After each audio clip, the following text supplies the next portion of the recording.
you're picking up on a lot of negativity as if you were an emotional sponge, right? Have you ever seen how, like, when you're washing dishes, you get a fresh sponge or a really dry one, and then you put it in the water, it just absorbs it. This is what's happening for you emotionally. If you're an empath, you're sucking up and absorbing all of the negative energy coming off of the people around you. And this is what I would call an imposter infection. Let's talk about it. By the way, Sensei Victoria Whitfield here, your journey partner in business. Welcome you back to another Business Energy Flow forecast from my mansion here in New Jersey. So where my clients come to see me in person. I'm outside, like that's the fire pit area. I'm at the jacuzzi. Yeah, just sharing some jacuzzi vibes because looks like it's gonna be that kind of month, that kind of week, that kind of day. We need more jacuzzi energy just to relax. So it's my joy to help impact-driven entrepreneurs and leaders like you get and stay grounded and clear in mind, body, and business, right? These forecast videos, these messages are love letters from me to you to help you increase your energy so that you can increase your income and impact. And this week's topic is all about imposter syndrome infection. So maybe you've moved through your own imposter syndrome, but you keep picking up on other people's insecurity, anxiety, lack of confidence, their feelings of self-doubt or one-uppityness, always trying to be the new, the now, the next, or more than what they already are. You're surrounded by that feeling of competition, that feeling of needing to prove your worth. Are you surrounded by people who aren't comfortable in their own skin or who bond with others through negativity? If you're an empath, you're gonna suck that up. You're just gonna absorb it. And we need to talk about what happens because of that. And this day, this week in particular, you want to be extra vigilant to the fact that you're absorbing negativity, negative people, negative news, negative entertainment, negative stories, negative thoughts, negative beliefs, negative behaviors, right? Things that are self-sabotaging. Be kind to yourself if this is your situation. We're going to get into it this week of what's really at stake here. And of course, we are always going to go to history, science, and spirit for insight and guidance to help us recalibrate our inner compass, right? So that we know we're headed in the right direction, our own personal true north. Not necessarily what others may say is the right direction for you, but your right direction for you. Type that in the comments below. My right direction. Is that something that you're looking to find? Claim it in the comments that you're able to really ground that into your body. Finding my right direction. With that, we're going to start with history as always. We are doing a month by month, series by series, chapter study of the classic Think and Grow Rich by Napoleon Hill. If you have not yet gotten this book, absolutely go get it. If you have not yet read this book, absolutely open it up, start rereading it.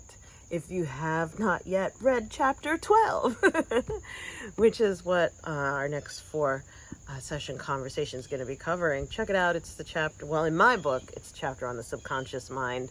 It's an old book. It has many translations and editions, so you let me know if yours is different.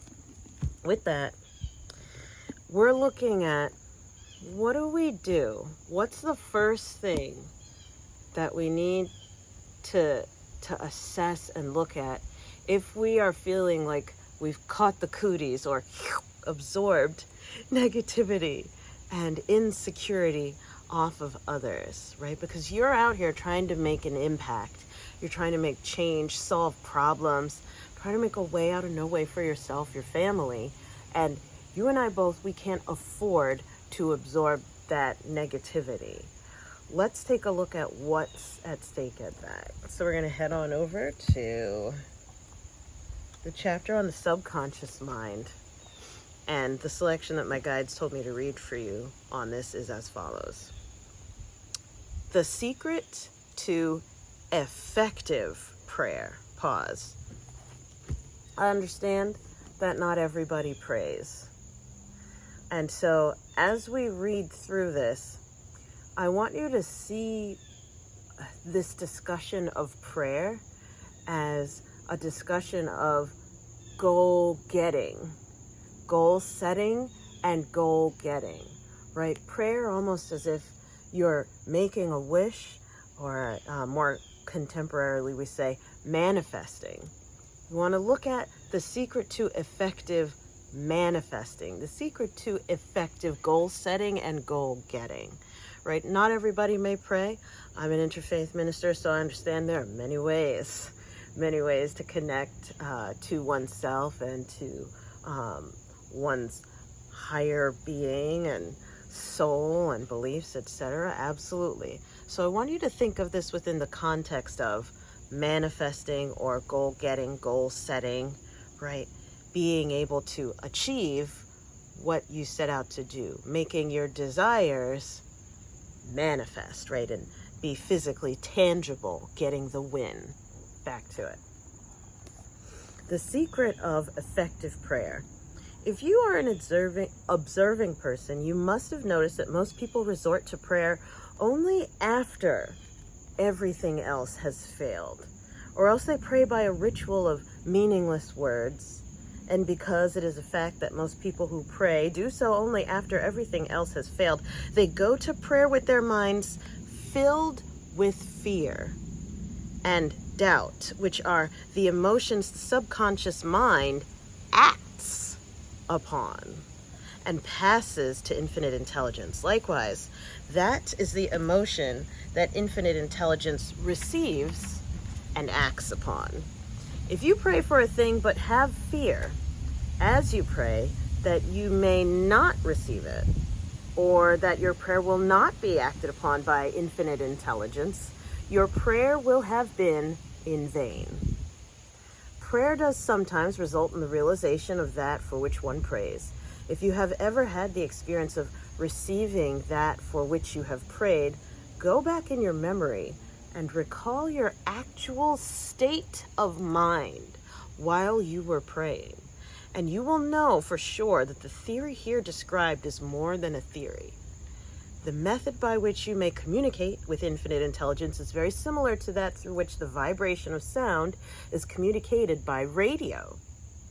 If you understand the working principle of radio, you of course know that sound cannot be communicated until it has been changed into a rate of vibration that the human ear cannot detect. The radio sending station picks up the sound of the human voice and modifies it by stepping up the vibration millions of times. Only in this way can the energy of sound be communicated through space.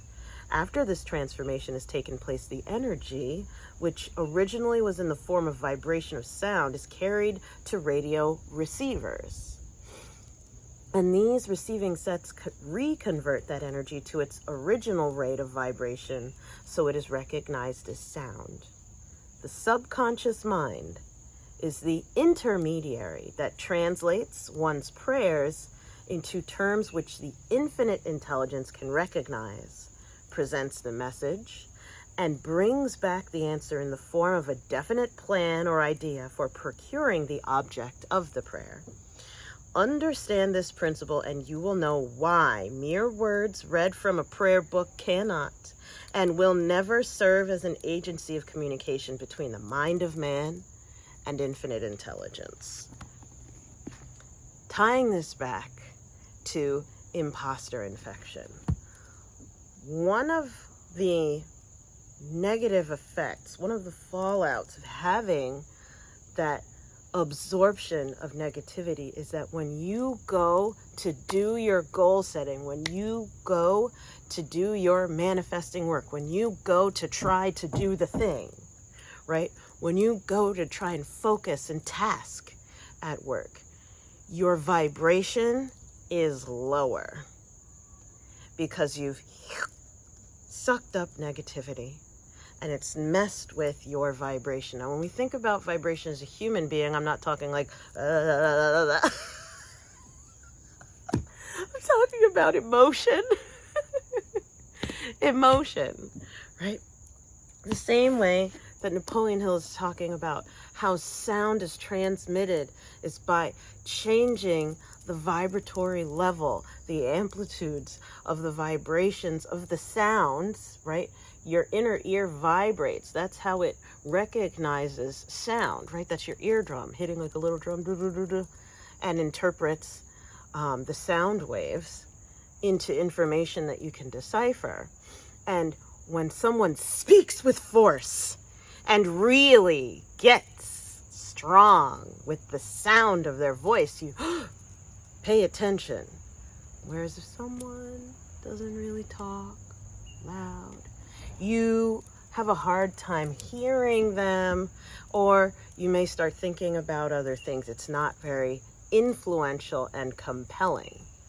So when you've absorbed negativity, it makes you smaller, more tired, and it messes with your ability to get out there and perform, to get out there and take action, to follow through with what you may have come up with, what you desire, what you set out to do. Making sense? Yes, yes? So keep that in mind. Keep that in mind, that our vibration is important for us to be effective. Our emotional state, our mental state is important. It's essential for us to be effective, to be influential, to have impact. If your energy is not very high, right? If you're not emotionally in a good place, if you're not emotionally enthusiastic about what you're doing or yourself or life or the economy or anything in general, if you're feeling in a doubtful state, that's going to affect your ability to have influence and have the energy to follow through with the plan. You could plan for days, but if you don't have energy, you got nothing. Okay? Let's head on over to science. And all year, we've been journeying with articles on AI technology.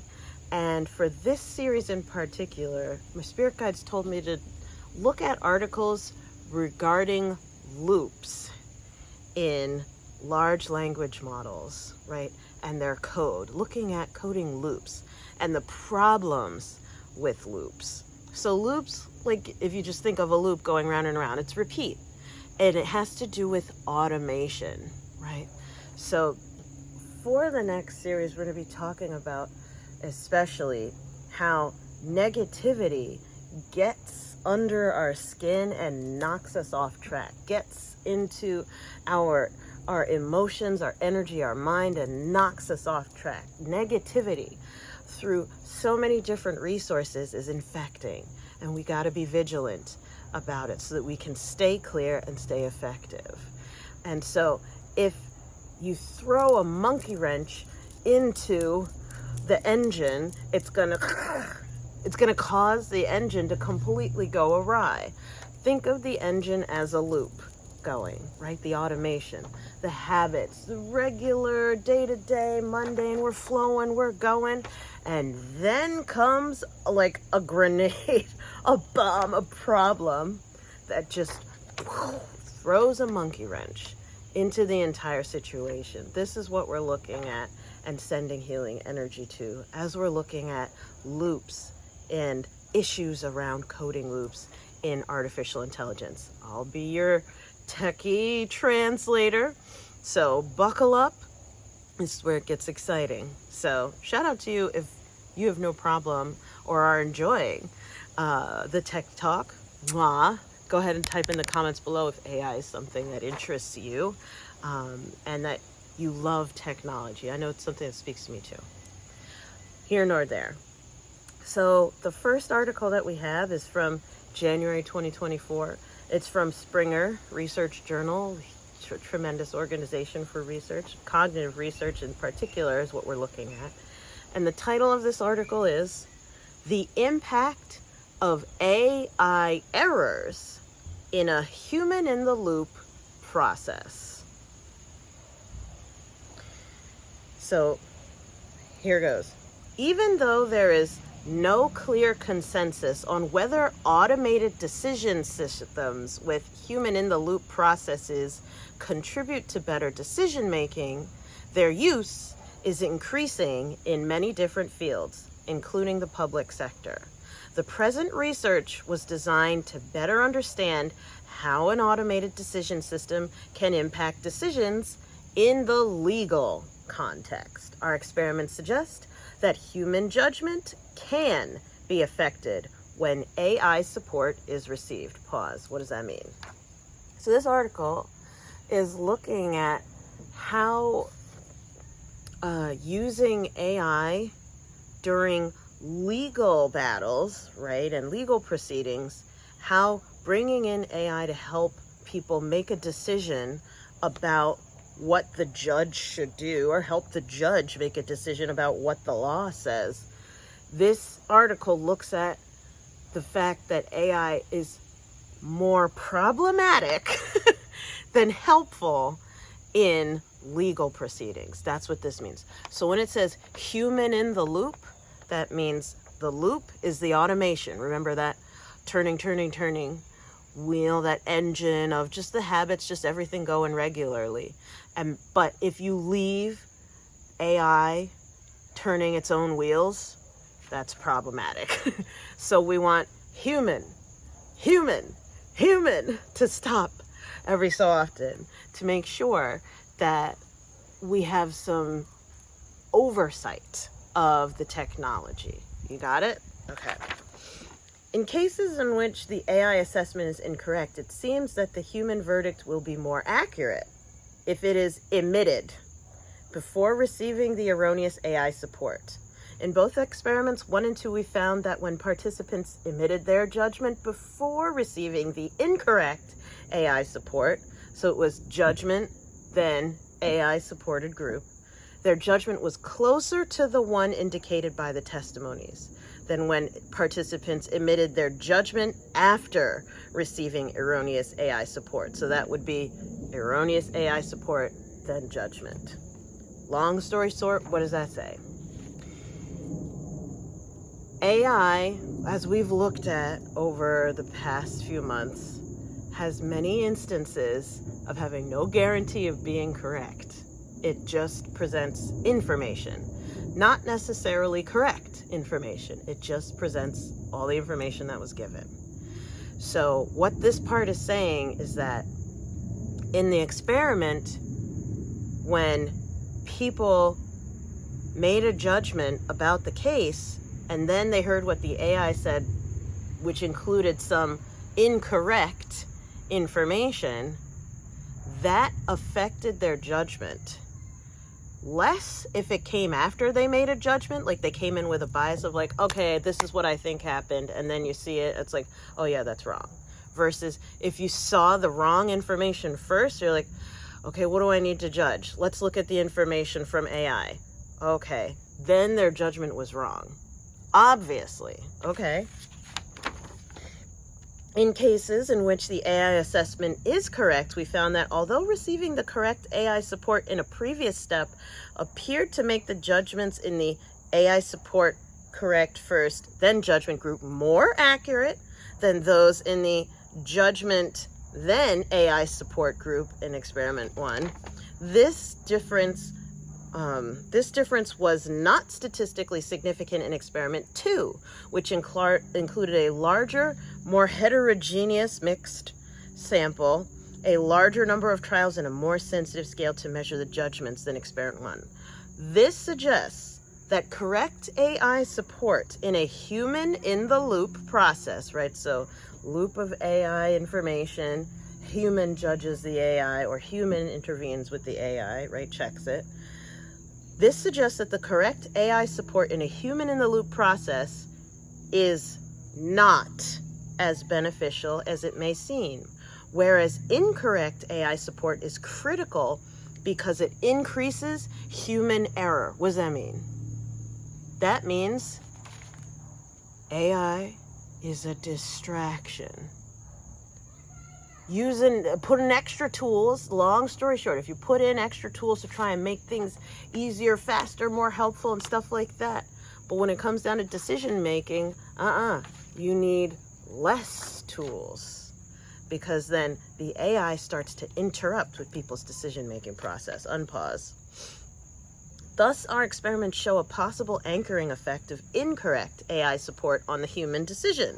Receiving the incorrect support at the beginning of the process impaired the subsequent explicit judgment of participants in the AI support first, then make their judgment group. It should also be noted that we did not find excessive compliance of participants with the erroneous AI support in either experiment. It's possible the participants were aware of the incongruence between the verdict indicated by the testimonies and the incorrect assessment of the AI, which prevented them from automation bias. This result, which is in line with more recent work on this topic, contrasts with the high compliance that some automated systems show outside of the laboratory, which is usually above 95%. Future research efforts are necessary to understand such discrepancies and their impact. Importantly, this lack of compliance did not imply a more accurate decision in both groups. In the step where they had to confirm or modify the incorrect assessment of the AI, the accuracy rate was low, even for the group that had been previously forced to admit their judgment and had done so accurately. These results suggest that while it may seem advisable for people involved in human-in-the-loop processes to explicitly report their judgments at the beginning, rather than merely supervising the AI and confirming or modifying the AI's assessments, AI errors are very likely to compromise their final decision, even when those AI errors occur after accurate human judgment. Therefore, it is probably better that human judgment occurs first, and then the AI, rather than the human, provides a second opinion in order to detect and warn of potential human errors. But then again, we'll still need a third party, like an external human auditor or a human committee that should have the last word and be able to critically analyze the potential discrepancies of this human AI collaboration. Okay, what does that all mean? There's too many cooks in the kitchen. Long story short, if we want to break this down, there's too many cooks in the kitchen. My spirit guides are telling me to highlight this for you, especially when we're talking about imposter infection, right? You're sucking in negativity. You can also, according to this lovely scientific article, you can be sucking in negativity from the AI that you are using to try and make your life better. Or the people around you can be sucking in negativity from the AI that they are trying to make their lives easier and faster, right? Sometimes the easy way actually makes things harder. It makes it complicated, because this is, even though they mentioned that they were trying to resist automation bias. What is automation bias? That means like favoring what the machine did over what people do, right? Automation bias. Even though people are trying to resist it, it's still impaired. The word that they used was impaired their judgment. Don't cut corners. If you feel like you're starting to absorb a lot of negativity, if you're noticing that you're like a sponge soaking up negativity lately or today in particular, right? Let's focus on just for today, as we say in Reiki, right? Let's just focus on just for today. pay attention to the fact of if we're cutting corners, or people that you're working with, or people that you care about, or people that you're talking to, or people that you're listening to are cutting corners using AI, okay, making things faster and easier, just because it's faster doesn't mean it's good, right? It's causing your judgment to be impaired, going a little bit too fast, right? And as we saw with the Napoleon Hill quote, this can then overall lower your vibration so that you become less effective at going and taking action in general. And it's insidious going on in the background. I get the chills, whew, as I say that to you. Amazing. There's something about negativity, my spirit guides say, that makes things notable. For some reason, negativity catches our eye. Also, catches AI's eye more so than positivity. There's just something about it, something cognitively causes our neuroreceptors to fire off of like, ooh, negative, let me pay more attention. This is important because it's negative. If you focus on the negative, you become negative. If you focus on the negative, type this down, you become negative.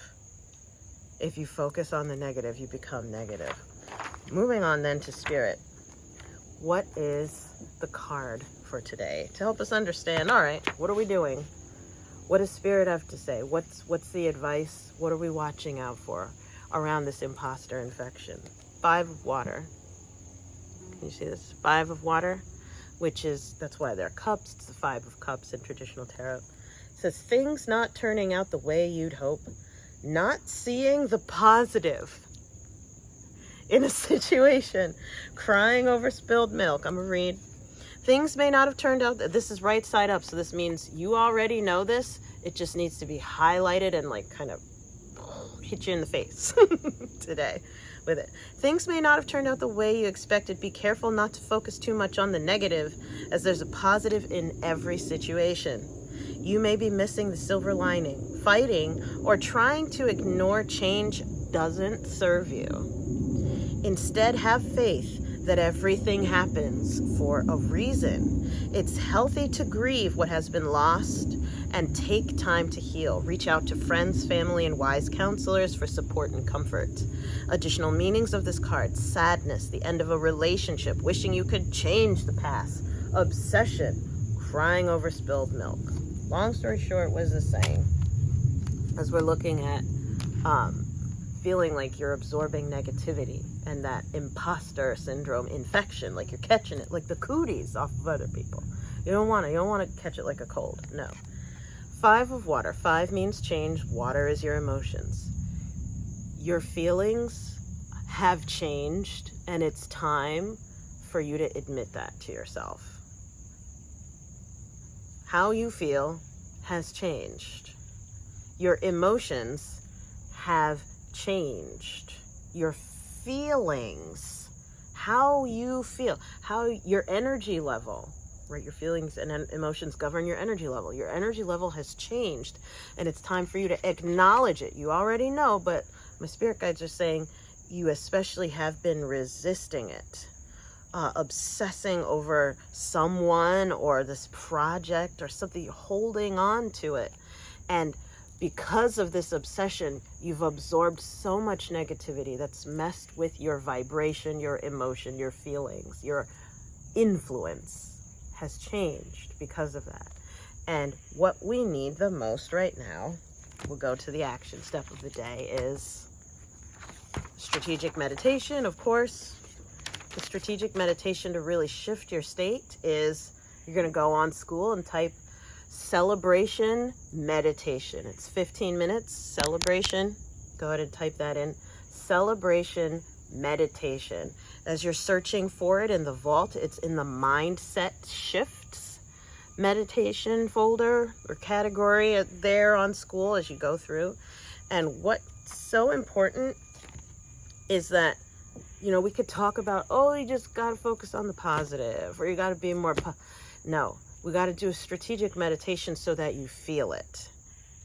It's one thing to know it. It's another to strategically move through the different visualizations, breathing techniques, right? So that your body and your emotions, your energy shifts to be in alignment with celebration rather than negativity. Because when you are more aligned with that celebration and positivity, when you're always looking for what's to celebrate, you're going to have way more effectiveness, way more influence than the version of you that is absorbing all that negativity and sopping wet bogged down by that heavy emotion and anxiety. All right. So with that, we come to the end of this week's message, and hearing all of this about imposter infection and AI and prayer and all these, well, what in the world? You may have a ton of questions. And did you know that I'm here to help? I'm not just in the video. Hello. I'm not just like a camera. Right. I work with people here. I work with people, right? We have that room right there, the window room here. Or we can sit out by the fire pit and go through what's coming up with you and help you get clear so you make better decisions. Maybe it's, when you're watching this, it's been a long time since you've had a private session. Hello, book one. Whether you're coming in person or on the phone, go ahead, hop on my calendar. Let's talk about it. Or if you're not ready to work with me one-on-one yet, but you want more information, you have questions about what we discussed, click the link in the description, victoriawhitfield.com/contact. It's a 30-minute complimentary call where we can unpack what's coming up for you and to see if I and someone that I know can help. So with that, I'm sending you so much love. And remember, you do not have to lose your glow as you grow in life and business. Visionary. We'll see you in the next one. Sensei Victoria Whitfield from strategicmeditation.com. Bye for now.